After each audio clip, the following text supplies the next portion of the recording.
Hello बच्चों, डीएनयू की teach में आपका स्वागत है। तो बच्चों, आपका जो कल सुबह आपका पेपर होने वाला है 28 फरवरी को। 28 आपका फरवरी 28 फरवरी यहाँ पर क्या, ठीक है।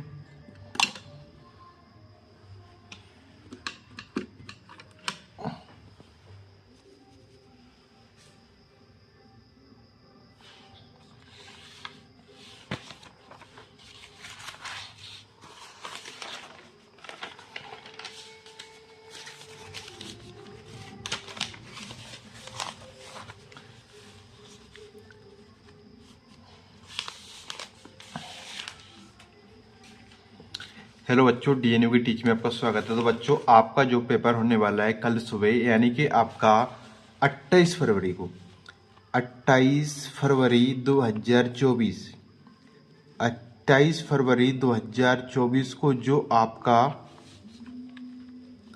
कक्षा 6 का, कक्षा आपके 6 का गणित का, कक्षा 6 गणित का जो आपका पेपर होने वाला है, तो उसके लिए मैं आपको यहाँ पर क्वेश्चन पेपर लेकर आ गया हूँ। अगर आप इस क्वेश्चन पेपर को देखती है तो इसमें आपके 60 में से 60 नंबर आ जाएंगे। और आपके लिए एक और ख़ास बात ये है कि यहाँ पर जो मैं बताने वाला हूँ क्वेश्चन पेपर गणित का फुल आंसर बताने वाला हूँ, यानी कि फुल सॉल्यूशन आपको इस पेपर में देखने को मिलेगा जो मैं लेके आया हूँ। इससे पहले मैं आपको यहाँ पर पार्ट 1 बता चुका हूँ। वैसे अगर आपने पार्ट 1 नहीं देखा है तो उसकी लिंक आपको वीडियो के डिस्क्रिप्शन में देखने को मिल जाएगी, वहाँ से आप पार्ट 1 देख लीजिएगा, ठीक है। और चैनल पर नए हो तो चैनल को सब्सक्राइब कर लीजिएगा। और आप क्या चैनल को सब्सक्राइब करने के बाद बेल आइकन को भी ऑल प्रेस कर सकते हैं, जिससे आपको हम जब भी वीडियो अपलोड करें आप तक नोटिफिकेशन पहुंच जाए। और आप हमारा टेलीग्राम ग्रुप भी ज्वाइन कर लीजिएगा, उसकी लिंक आपको वीडियो के डिस्क्रिप्शन में देखने को मिल जाएगी, ठीक है। और अगर आपको एंड में है वीडियो थोड़ी बहुत भी पसंद आए तो हमारे मोटिवेट की आप के लिए आप लाइक कर सकते हैं, वरना आप अनलाइक भी कर सकते हैं। इस वीडियो को सभी दोस्तों को शेयर अवश्य कर दीजिएगा आप। तो इस तरीके से आपके यहाँ पर क्वेश्चन पेपर की पुस्तिका आ रही होगी, जैसा कि आपने आज दे भी लिया होगा आपका पेपर, ठीक है। कक्षा विषय दिनांक वगैरह आपको डालना है, विद्यार्थी का नाम, आपको पिता का नाम डालना है, समग्र आईडी, अनुक्रमांक वगैरह। तो यहाँ पर मैं बढ़ता हूँ यहाँ पे आपके क्वेश्चन पेपर की तरफ। तो क्वेश्चन पेपर आप यहाँ पर देख पा रहे होंगे। तो क्वेश्चन पेपर यहाँ पर आप देख पा रहे हैं। तो ये आपका एक तरीके से यहाँ पर क्या क्वेश्चन पेपर था, जैसे कि आप पेपर देख सकते हैं। ये आपका एक क्वेश्चन पेपर, ठीक है, क्वेश्चन पेपर, ठीक। इसके बाद यहाँ पर इसके आंसर में आपको ये सभी क्वेश्चन बता चुका हूँ, सभी के आंसर, जैसे कि ये आप प्रश्न नंबर 11, 12। इसके बाद और भी आपके यहाँ पर क्वेश्चन हैं, जैसे कि ये आपका है यहाँ पर क्या है क्वेश्चन, क्या है आपको 20 से छोटी सभी अभाज्य संख्याएं लिखिए। ये आपका प्रश्न क्रमांक 14 बता चुका हूँ, 15, 16। ये सभी आपने अगर नहीं देखे हैं तो आप क्या कर सकते हैं, देख सकते हैं, उसकी लिंक आपको वीडियो के डिस्क्रिप्शन में।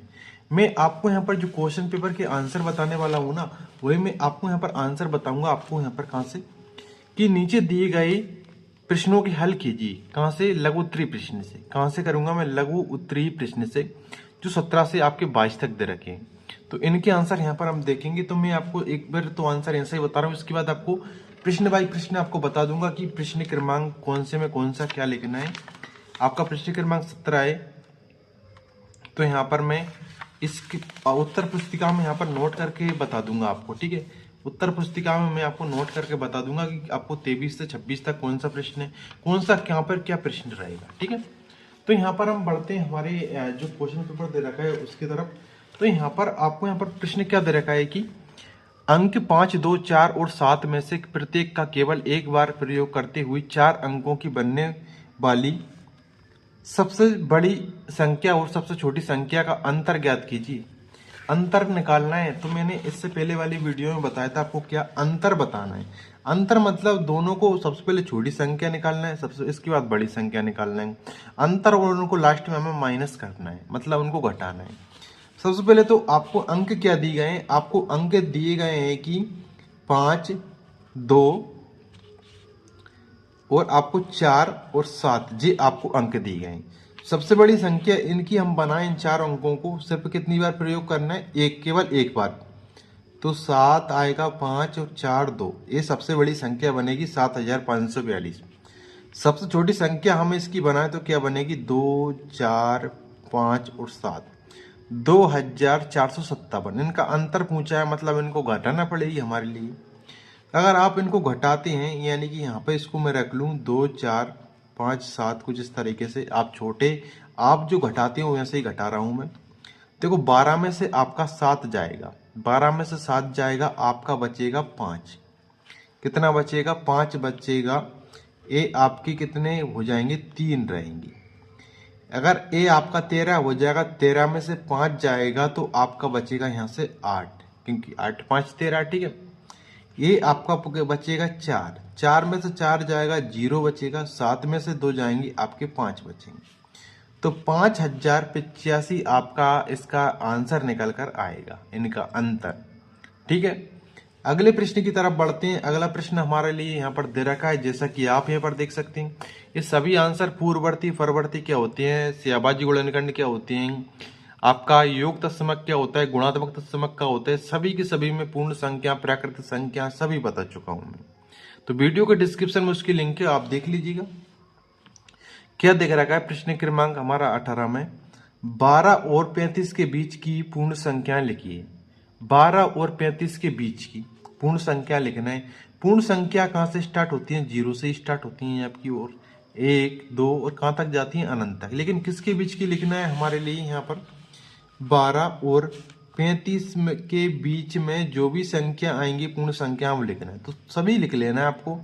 जैसे कि यहाँ पर मैं लिख के क्या बताऊँ, बोलकर बता दूँ, नहीं तो 13, 14, 15, 16, 17 यहाँ से चलता जाएगा और आपका 34 तक चलेगा, ठीक है। तो इस तरीके से आप पूर्ण संख्या लिख लीजिएगा। 13, 14, 15, 16, 17, 18, 19, 20, 21, 22, 23, 24, 25, 26, 27, 28, 29, 30, 31, 32, 33 और 34।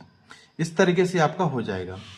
इसके बाद हमारा जी अगला प्रश्न दे रखा है कि किसी विद्यालय के सभी विद्यार्थियों को पंक्ति में इस प्रकार खड़े किए जा सकते हैं। किसी विद्यालय, कोई सा भी एक विद्यालय हो सकता है आपका, किसी विद्यालय के सभी विद्यार्थियों को पंक्ति में मतलब एक रो में खड़े करना है। इस प्रकार खड़े किए जा सकते हैं कि प्रत्येक पंक्ति में 4, 5 या 8 विद्यार्थी हों। मैं यहाँ पर विद्यार्थी को सेटलमेंट करता हूँ।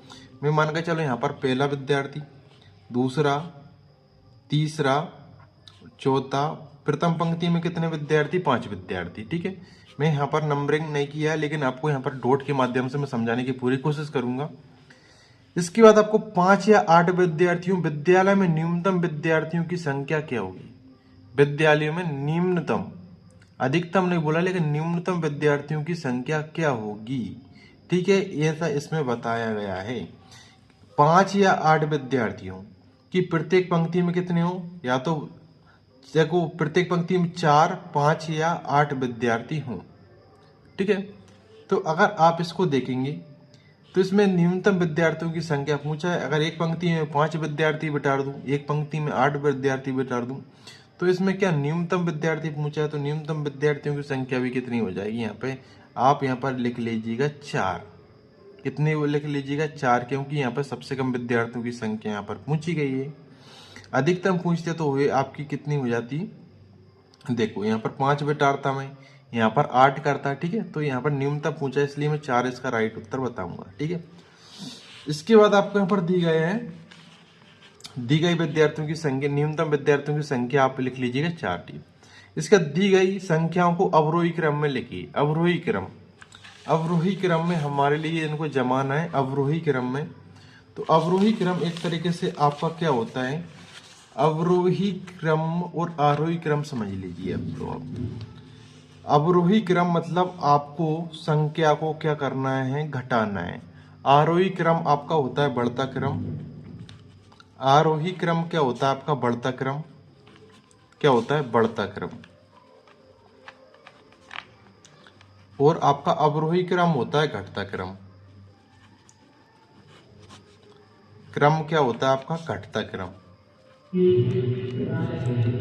घटता क्रम। तो आपको क्या है, थोड़ी बैकग्राउंड आवाज सुनने को मिल सकती है, क्योंकि आप जानते हैं कि शादी विवाह का माहौल है, ठीक है। तो आपको बैकग्राउंड आवाज थोड़ी सुनने को मिल सकती है, उसके लिए माफी चाहूंगा। तो इनको क्या करना है, आपको यहाँ पर क्या पूछा है, अवरोही क्रम में लिखिए। तो अवरोही क्रम में हमारे लिए मतलब क्या, घटते क्रम में जमाना है। तो आप इनको जमा सकते हो। ठीक है, जो सबसे बड़ी संख्या है उसको लिख लेंगे, फिर इसके बाद छोटी संख्या लिखेंगे, धीरे धीरे हम इनको व्यवस्थित करते जाएंगे। ठीक है, तो जैसे कि यहाँ पर आप देखेंगे तो आपके हिसाब से आप देख ली कर सकते हैं में से घटते क्रम में। जैसे कि मैं एग्जांपल बता दूं, 1 2 3 8 5 ऐसे दे रखा है। तो आपको घटते क्रम में कैसे जाएंगे, पहले 8 लिखेंगे, 5 लिखेंगे, 3 लिखेंगे, 2 लिखेंगे, 1 लिखेंगे। तो घटते क्रम में, बढ़ते क्रम में कैसे जमाते, 1 2 3 5 8। तो थोड़ा बैकग्राउंड ज़्यादा ही आवाज़ आपको सुनने को मिल रही होगी। संख्या रेखा पर का प्रयोग करके 9 और 6 ज्ञात कीजिए। 26 के प्रथम 3 गुणज लिखिए। कौन कौन से 26 के, एक तो आपका पहले 26 के गुणज लिखेंगे तो कौन सा हो जाएगा, एक तो आपका 1 हो जाएगा, एक आपका 2 रहेगा और एक आपका 13 रहेगा। इसके बाद आपको कुछ इस तरीके से यहाँ पर क्वेश्चंस और भी दे रखे हैं, जैसे कि इन सभी के आंसर मैं बता दूंगा क्योंकि यहाँ पर आपको कुछ ज़्यादा समझ में नहीं आएगा। ठीक है, इसमें कुछ नहीं करना, ये आपका एक क्वेश्चन दे रखा है सिंपल सा। एक विद्यार्थी ने 2456 को 45 के स्थान पर 54 से गुणा कर दिया। तो बताओ उसका सही उत्तर से कितना अधिक है।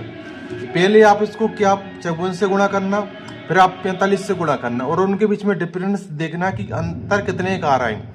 जितना अधिक हो वही उसका क्या हो जाएगा, उत्तर हो जाएगा। तो उसका मैं आपको इन सभी के क्लियर आंसर बहुत जल्द बता दूंगा कॉपी में नोट करके। ठीक है, तो उसको आप देख लीजिएगा। तो अगर आपने मैंने अभी तक जितने भी कोर्स बताए ना उनको देख लीजिएगा आप। ठीक है, तो मिलते हैं नेक्स्ट वीडियो में। Thank for watching video.